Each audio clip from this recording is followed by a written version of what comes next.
If you have a hard time with boundaries, how might your life be different if you could say no as easily as a joyful yes? I'm Love Coach Mariya, and for over a decade now, I've been encouraging folks to empower their compassion so it's big enough for ourselves as well as others, and so our boundaries can become healthier than ever. You're listening to Empower Your Compassion, and on this show, we'll be unlocking transformative insights to help you reconnect to your true yes, so you can say no from that more expansive energy and get more of what you want in your relationships and your life without sacrificing your compassion. Are you ready for more love? Let's grow. Welcome back to the show. My guest today is a colleague and transformational empowerment coach, Regina Longo.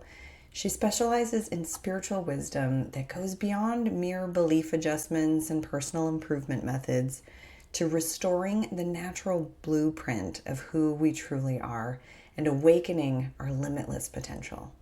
And while I love the limitlessness of awakened potential, I feel obliged as a boundary coach to just add the caveat that there is a difference between real world limits and the imagined limits we place on ourselves. I know it's counterintuitive and mind-bogglingly paradoxical, but the magic of boundaries is that respecting the natural limits of our resources is what opens our lives up to the limitlessness of possibility. So let's get into it. Thank you so much, Regina. I'm delighted to have you. Thank you for having me. Wonderful. So, as a boundaries coach, I like to work with my clients to help them build the foundations for healthy boundaries and being a boundaried person. Because it's not just about saying no, it's about reconnecting to your yes and to your own needs and limits. And that's a bit of a process. And I think one of the scariest parts about healing into boundaries is grappling with that fear of rejection. Like, if I say no, the other person might get really upset or reject me or leave me. And it's about rooting our security within so that we can know that we've got our own backs and know that we can brave the risk of rejection that comes with being authentically aligned with our own values and goals and our true self. Yeah. So I know that that type of authentic alignment is a lot of what you work with. And I'm just curious, what have been some of the most foundational tools for you? Well, very similar to what you're just sharing. In order to really know thyself, you have to have that raw integrity or authenticity of self. And even though when we share our truth with other people, it may sting ourselves and others, but we have to accept that, because in order to elevate into our purest potential, or our consciousness really of what we are, we have to eliminate that which we're not. And as a society, as a culture, we're conditioned, we're trained and taught to actually people please and to cover up and or to mask that. And the only one that's suffering silently is ourselves, which kind of builds resentment and anger and rage, and that just catapults into something bigger internally and externally. And more importantly, internally, it just causes disease, more frustration, links on and starts to manifest into something bigger internally, to where there's this explosive outburst sometimes in the wrong direction. Sure. Yeah. And in terms of boundaries, I often say that most people's boundaries tend to show up as either flimsy fences or spiked walls. Yes. And in fact, a lot of people have a cycle of flimsy fences, saying yes too often for an extended period of time. And then you become so depleted that you have to deploy these spiked walls. Yes. And then, of course, you feel guilty about it and go back to the flimsy fences instead of find the more middle way that I call selective gates.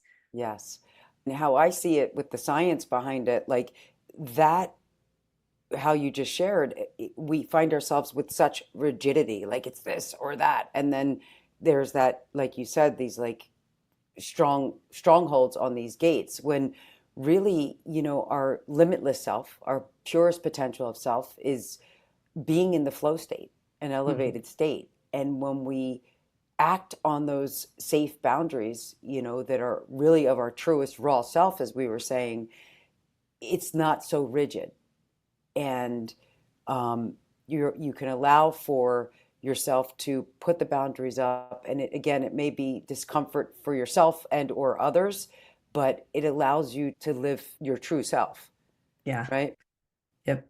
Yeah. And I find too that one of the things that's really challenging for people trying to heal into boundaries is that there's this message out there that often says, don't say yes when you're a no.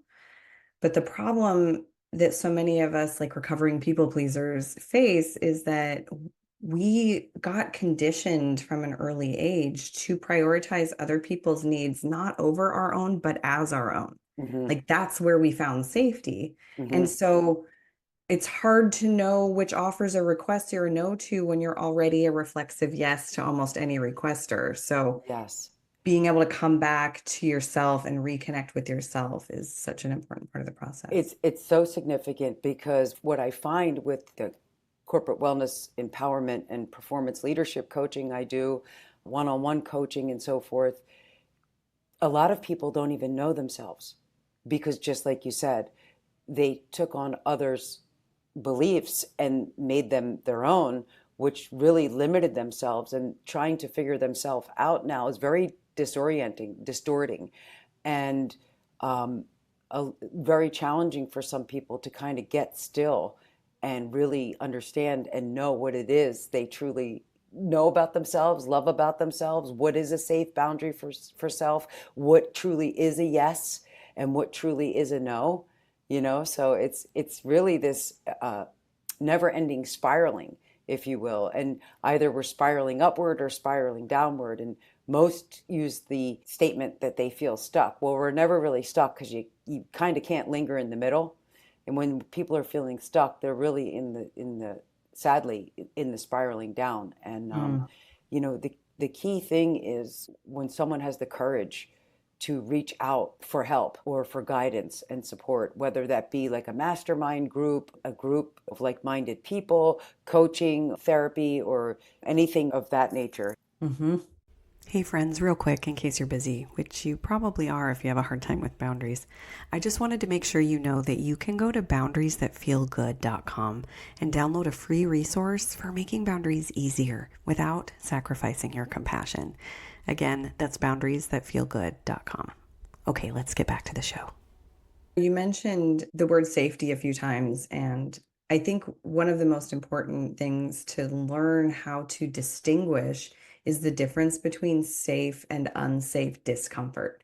Because life is full of discomfort, but Yes. some of it is good to lean into, and some of it is problematic to lean into. And again, bringing it back to my favorite subject of boundaries, when we are conditioned to prioritize other people's needs so that we feel safe, there is some discomfort involved in the way that we end up depleting our resources to appease other people, but we think it's safe, but it's not. It's depleting our resources. Right. And so that's a discomfort that we habitually lean into that's not safe. Whereas, like I said before, it's sort of braving the risk of rejection in speaking your truth and Yeah. saying no when you know that you need to. Like Yeah. that's scary and that is very uncomfortable, but it's a safe discomfort. And I think Yeah. that the biggest thing that can help us learn that discernment is embodiment, getting into our bodies so that we can start to like feel how that safe versus unsafe feels, the different flavors of discomfort and whatnot. Right. So I know Right. that you also teach yoga and some other type and like mindfulness and whatnot. So how does that Yes, compare? yes. And I do. I've been teaching yoga for a little over 25 years and some Wow. breath work and mindful meditation. Mm. And what's so nice about that is those movements of the poses allow us to feel like where that discomfort or that safe place and stability feel, and also to describe it. And the discomfort you were mentioning, or so many people describe it as trauma and or triggers. If we really use that discomfort, or let's just call it our emotions and our feelings, as feedback, right? Instead of bringing us back to the memory of where that trigger or trauma happened in the Hmm. first place. But if we could use the feelings and our emotions as feedback, we get to say, like, oh, like, how's that feel? Like, even describe it to self, like, where does it feel in my body? Like, if I had to put a color on it, like what color is it? Because when I share with clients to describe it, like with a color, for example, if it feels dark and grainy, then if we could see it like filters, like we put filters on, like on some of our social media platforms and photos and stuff, obviously the darker the color, the heavier the trauma that we're masking. And if we could start using those feelings and emotions like coordinates, like when you plug in a navigation on Google Maps, right? It'll allow you to see right where you are and what you're still holding on to, and how can we eliminate those filters and maybe get to uh, not to the lightest one, but like to the next level one, like remove that dark opaque one and really feel and lean into it, which a lot of people have a challenging time doing, is like leaning into their own feelings and emotions, which is 'Cause kind of a little wild, that the world is so at a level where we're awakening that there's just still so many silently suffering, and it's really not necessary to do so. There's so much out there for help and self-help, and uh, but that's the thing, when those emotions and feelings rise up, like, are you, one, ready to accept them, and two, if need be, reach out for the support and guidance needed. absolutely. Yeah.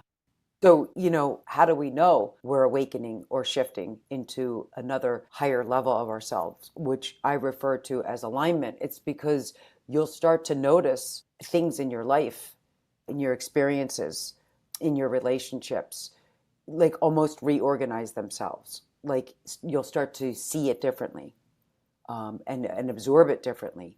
And that's, the key essence of truly awakening, aka alignment. And Mm. it's so imperative, like on a yoga mat, to really get the body in alignment. Otherwise we, you know can injure ourselves or cause pain or feel really challenged. And if we could take that awareness into all of our poses, quote unquote poses of life, we get to see where we're repeating the patterns, rather than allowing ourselves to reorganize and elevate and redirect in a coherent state, in a more aligned state of And being. I'm just going to give a little shout out to those of us who are in our wisdom years. I think one Yes. of the beauty of coming into later life is that you now have the sort of data points in a Yes. way to now you can see the patterns. You're like, Yes. oh, okay, this has happened enough times that I can call it a pattern, and it's like it gives you again feedback, information to help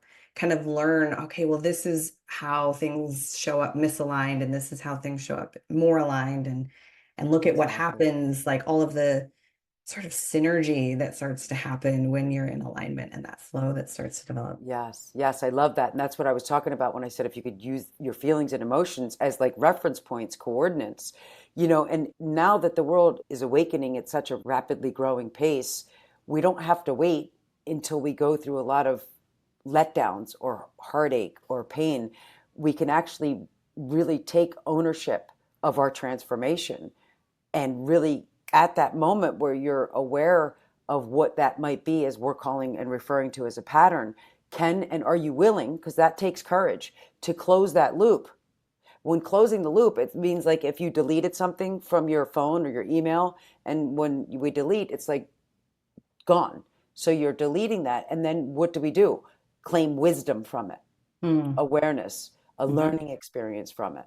And then when we claim wisdom from it, that's when we really step into our most aligned self, our sovereign self, Mhm. right? So that's the ownership. And that's true transformation, because, we use and have been for centuries now the analogy of, the butterfly can't go back. Once you awaken, there's no going back. You can't go back to the caterpillar, like once the wings are there.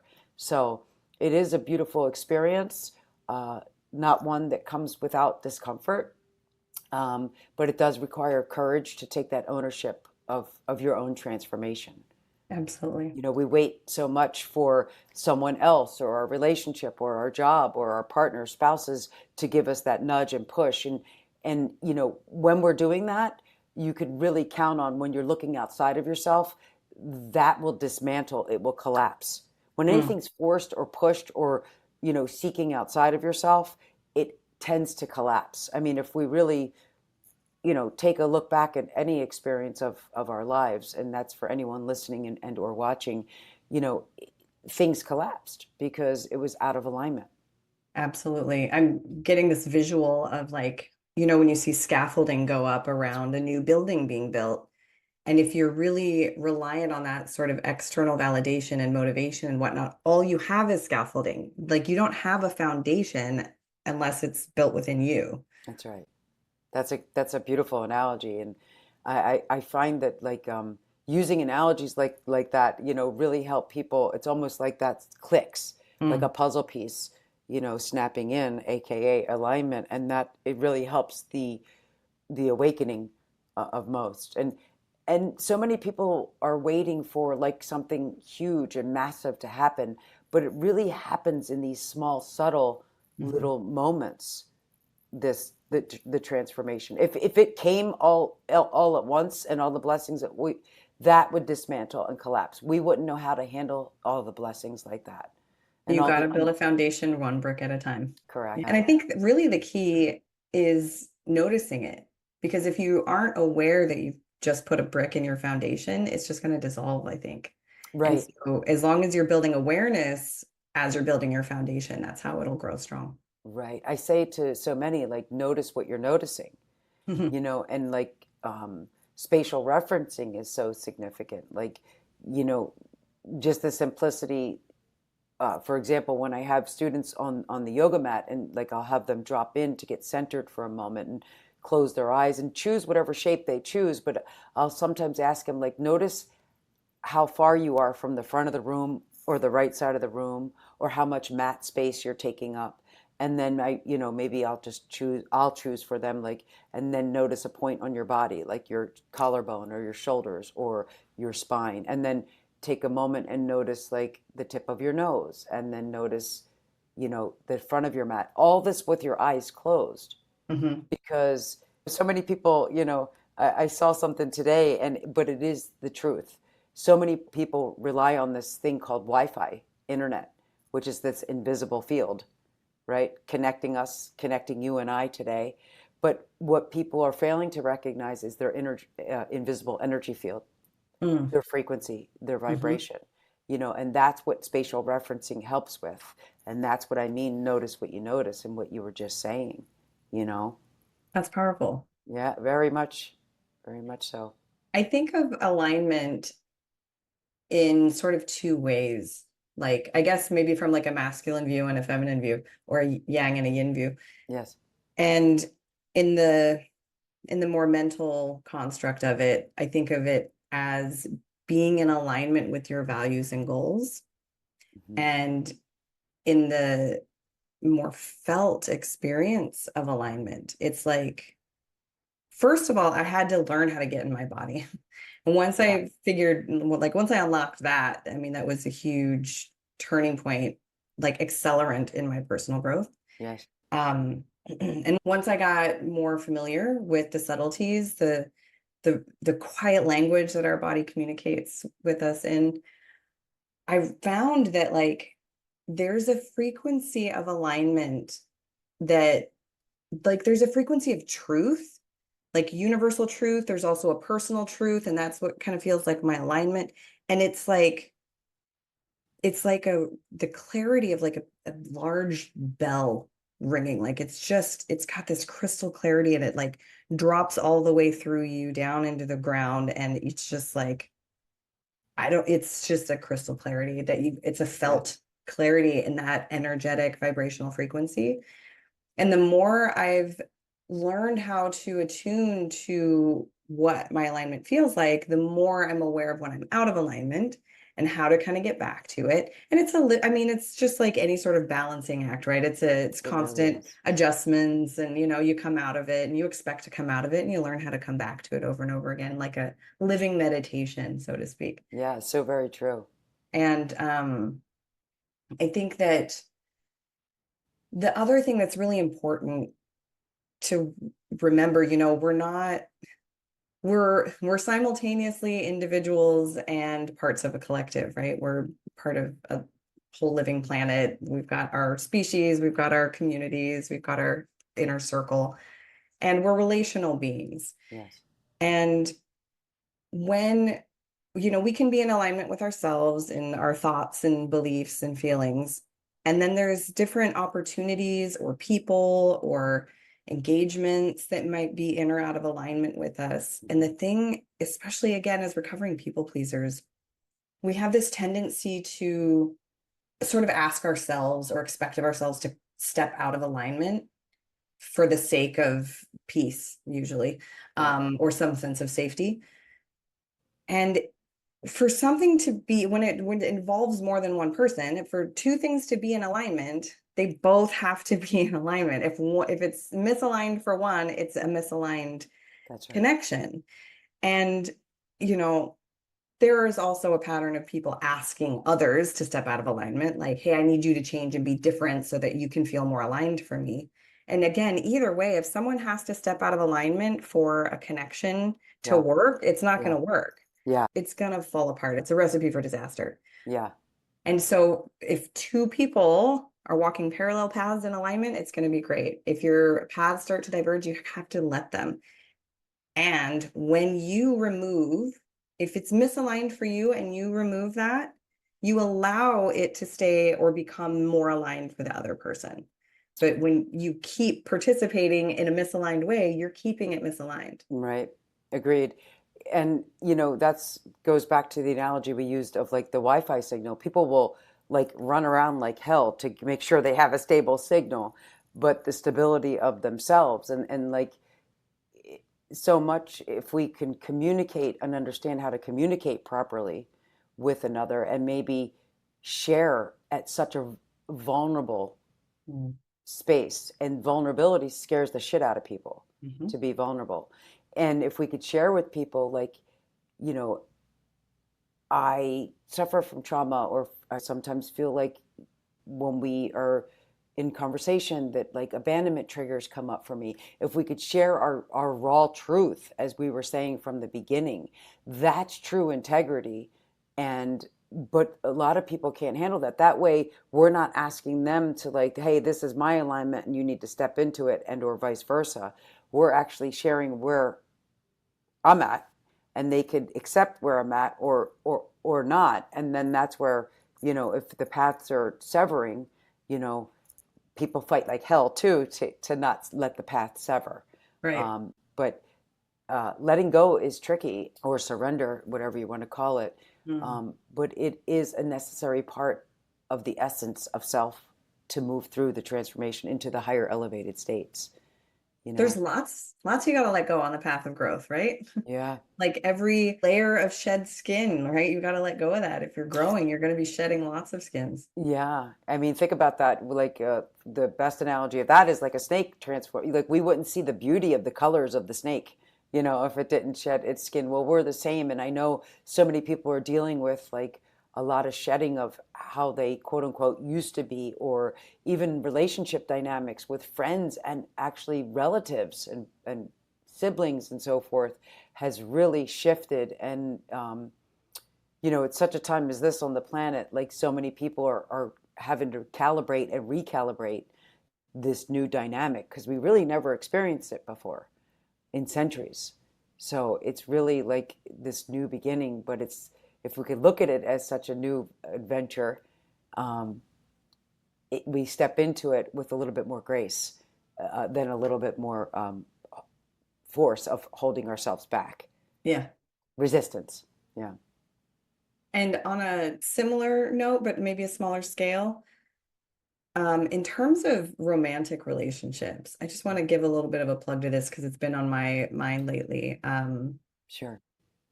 We are also in an unprecedented era in that, for centuries that we had all of this sort of precedent and tradition, and this is the way that people coupled. Yes. And now that, the feminine species has been sort of liberated of this economic and social and sort of survival dependence on the male of the species, Yes. we have this newfound freedom to connect in ways that are purely emotional, social. Like it's not a survival thing. It's pure choice. It's like, how do I want to be? Who do I want to have in my life? Yes. What kind of relationship do I want to create? And we are navigating uncharted territory with this in terms of how to make something like that work when Yes. it's really, truly mutual free will. And so I'm frequently reminding myself and others that we have no tradition, history, tried and true, proven ways to make this work. We are the ones trying to figure it out right now. And so, of Yeah. course, we're fumbling. Of course, it's difficult. And so, to Yeah. have a bit of grace for ourselves in that as well. Yeah.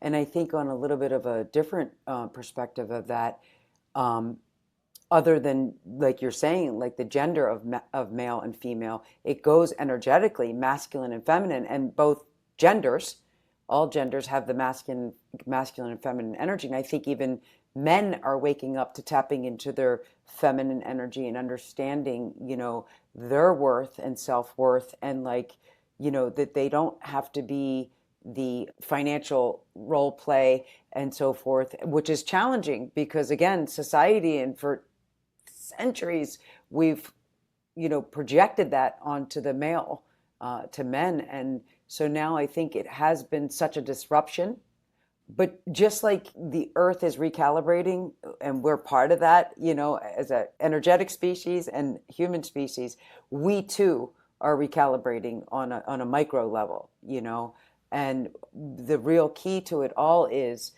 our everyone, male, female, uh, our ability to align with natural intelligence, with a higher energy, God, universe, whatever you want to call it. And but you're right, it's a wave, a ripple moving through, dismantling and disrupting a lot of things that were not so aligned. People were just getting in it because it was the thing to do. Right. you know, Go to Well, school, and go to college, get your job, get married, have a I'm family. flashing on your butterfly analogy too. It seems like at the collective level, we're all sort of in the caterpillar dissolving cocoon phase. Yeah, Um, and as things fall apart, it can be a little disorienting, but it's encouraging to know that what's on the other side of it is the butterfly. yeah, yeah. And that's a strong word that both you and I use, disoriented, but disorienting or disoriented, but that's what needs to happen in order for us to elevate or expand to the awaken to the next level. It's kind of like the analogy of the filters that I was using. We have to get uncomfortable, Mhm. because then we're running those loops again that really It's are. just so consoling to know that, I mean, the unknown is always going to be hard and scary.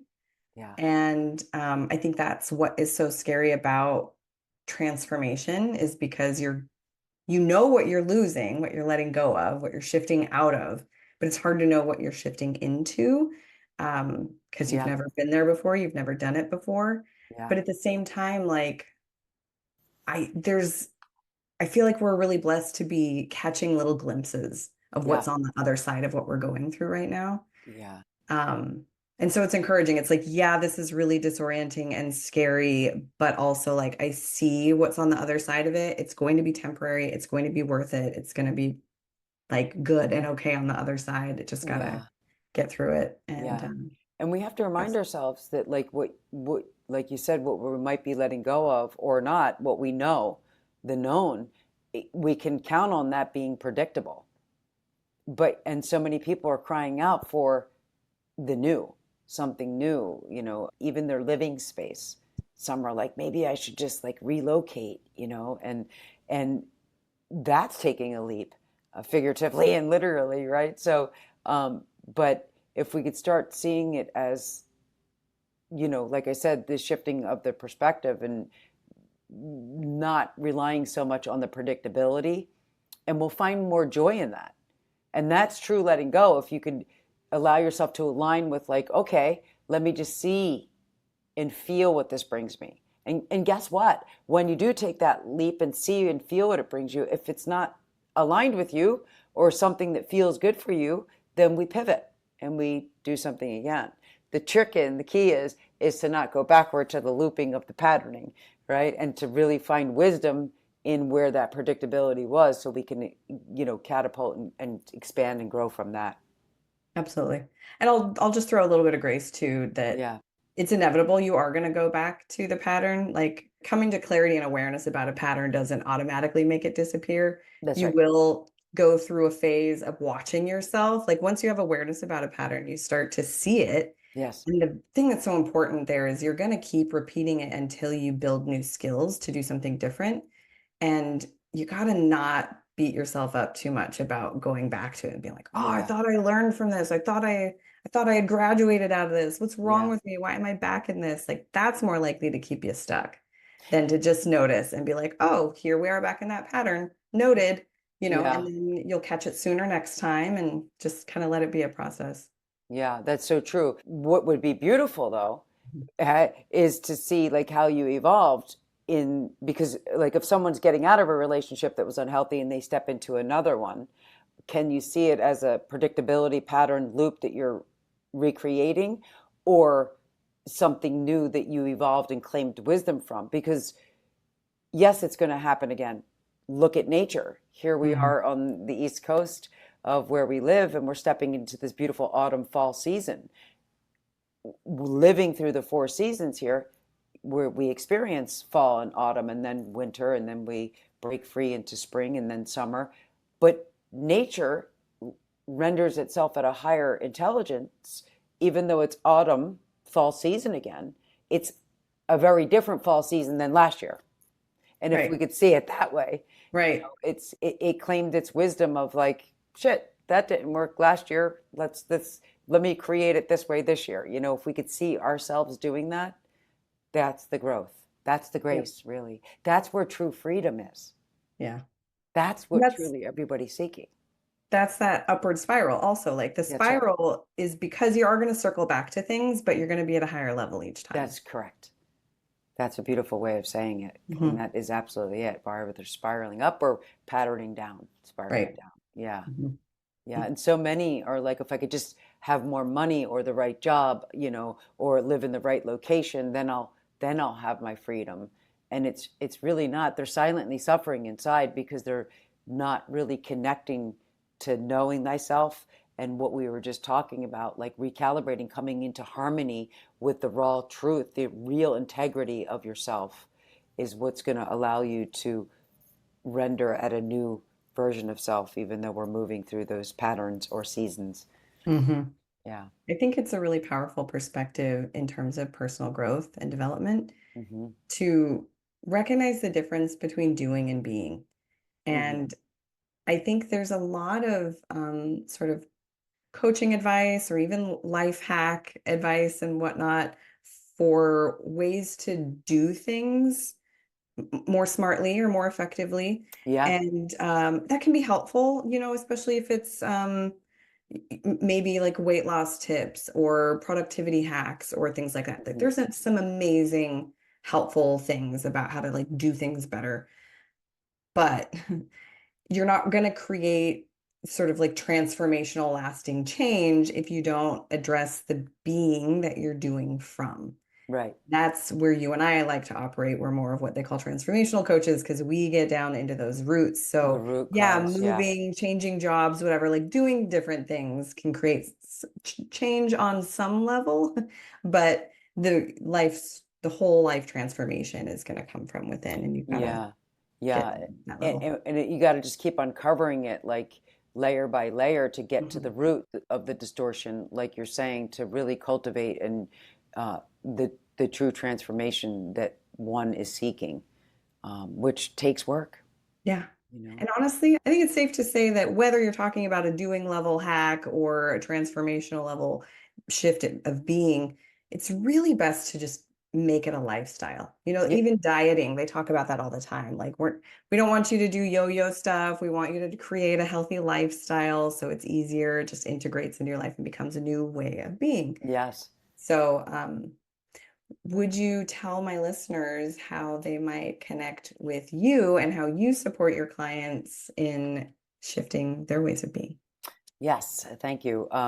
In on all social media platforms, it would be Regina, like my website, reginalongo.com, and then all the social platforms, LinkedIn and TikTok and Spotify. I mean, and I am on Spotify with my, I'll share that in a minute, but Instagram and so forth, it is Regina Longo. I do have a podcast, which I hope to have you and others on as well. It's Alive and Awakened with Regina Longo.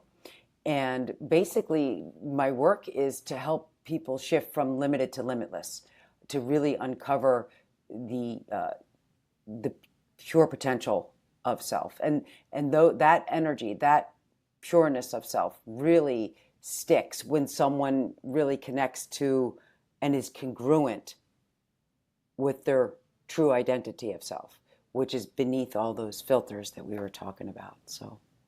I also do corporate performance and empowerment leadership coaching, work with clients one-on-one, and as we mentioned, I'm a master yoga teacher and meditation coach as well.